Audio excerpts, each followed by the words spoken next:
Tom, au départ, ses proches disaient c'est une blague, là, prenez pas ça au pied de la lettre et tout ça, mais un an plus tard, il persiste et signe quand même. Oui, c'était l'essentiel du discours de Mark Carney aujourd'hui. Notre premier ministre a dit il faut commencer à comprendre que le monde est en train de changer.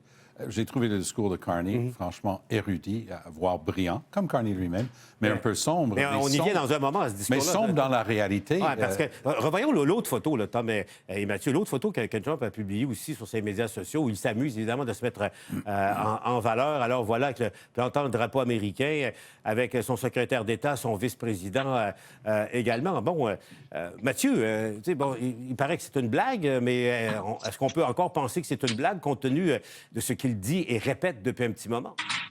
Ben, je pense qu'il faut distinguer l'intention. C'est-à-dire, manifestement, il est dans une logique impériale. Les États-Unis se sont étendus jusqu'à l'ouest, jusqu'au Pacifique, au fin 19e siècle.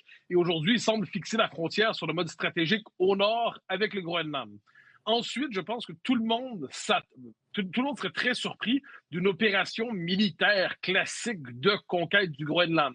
Ce à quoi on peut s'attendre, et on verra le résultat, ce qui n'est pas plus acceptable, soit dit en passant, c'est une volonté d'acheter le Groenland, de mettre une pression telle sur les Européens qu'ils seraient obligés de concéder le Groenland, une vente du Groenland par le Danemark aux États-Unis, sans quoi les Américains diraient on ne vous protège plus par rapport à la Russie et devant l'Ukraine. Donc ça, on comprend que c'est le calcul de Trump. On comprend qu'il déploie une forme d'arsenal rhétorique, des images, tout ça, pour faire peur, pour sidérer la population. On constate que les Européens commencent à se dire, parce qu'ils sont en position de le faire, un instant, on n'a pas à céder dans toutes circonstances. Mais posez la question à tous les Européens que vous croiserez, il n'y en a pas un, mais pas un, que si Trump envoyait l'armée américaine pour occuper le Groenland, aucun pays ne risquerait un homme pour le défendre. Il faut juste le savoir. Donc là, il y a un écart entre le discours et la réalité. Il n'y aura pas un Européen qui va se faire tuer pour défendre la banquise. Tenons-le pour acquis. Ensuite, l'espèce d'hubris trumpienne fait en sorte qu'il est en train de perdre même jusqu'à ses alliés en Europe. C'est-à-dire des gens qui, globalement, se reconnaissaient largement dans certains thèmes du Trumpisme. Aujourd'hui, le délire impérial de Trump fait en sorte qu'il va jusqu'à perdre ses alliés, ou ses alliés, à tout le moins, se font très discrets. Parce que pour toi, Mathieu, je comprends bien, ça relève du délire maintenant. Là.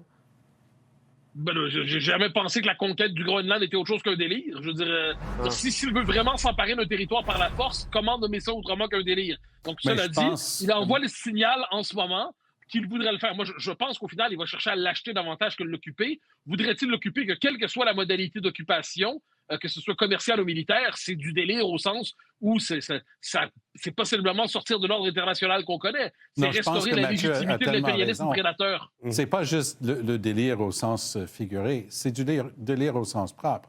On est en train d'assister à une déchéance d'un être humain. Et c'est pas stable comme déchéance. C'est en progression très rapide. On l'a vu encore aujourd'hui.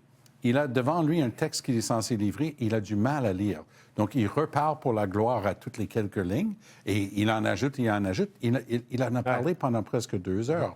Il s'endort dans des réunions, il trébuche en descendant les escaliers. Et oui, on assiste à une déchéance, mais c'est tellement dangereux parce que c'est le monde qui est en jeu ici.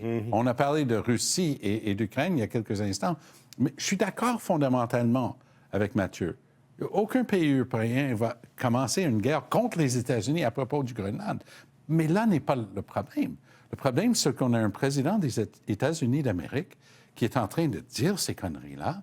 Et le monde, grâce à des gens comme Macron et comme Carney aujourd'hui, commence à se rendre compte, OK, on va arrêter de dire c'est des conneries. On va se rendre compte que lui, dans sa tête, pour ce qui en reste, est sérieux. Et c'est ça qui est le plus.